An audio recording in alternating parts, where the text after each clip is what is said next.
Chairman Korangi town Mohammad Naeem Sheikh ने जो दावा किया था यही हुआ कि पहली आलल सुबह ही वो पहुंच गए कोरंगी टाउन और कैंप पर मौजूद थे। और कैंप पर जहां वो मौजूद थे, म्यूनसिपल कमिश्नर कोरंगी मोहम्मद गुलाम वरीद, पीएसपी 95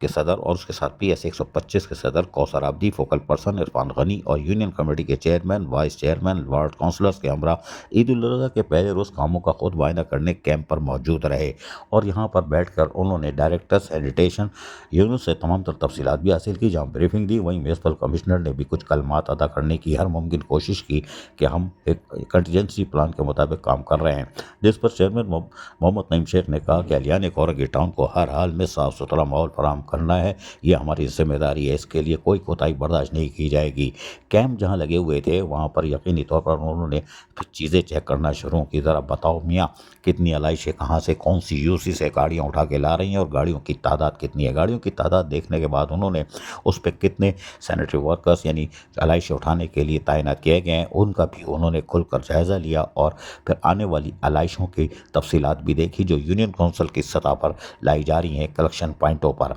चेयरमैन मोहम्मद नईम शेख ने कहा कि बर्वक्त तलाशियों को गली महलों से उठा के कलेक्शन पॉइंट पर पहुंचाया जाए और चूने के छिड़काव को लाजमी यकीनी बनाने के साथ साथ खुशबूदार स्प्रे करके एहलियान कोरंगी टाउन को गली महलों की सतह और खुसूसन कलेक्शन पॉइंटों पर चूने का भरपूर छिड़काव किया जाए। यहाँ पर डंपर लोडर की मदद से काम अंजाम दिया जा रहा था और गली महलों से आने वाली तमाम तर आलाइशों को लोडर के जरिए उठाकर डंपर में मुंतकिल किया जा रहा था कि फौरी तौर पर ही यहाँ कलेक्शन पॉइंट को खाली भी साथ साथ किया जाए और डंपिंग ग्राउंड आलाइशों को मुंतकिल किया जाए। चेयरमैन मोहम्मद नईम शेख ने अपनी निगरानी में पहले दिन कामों को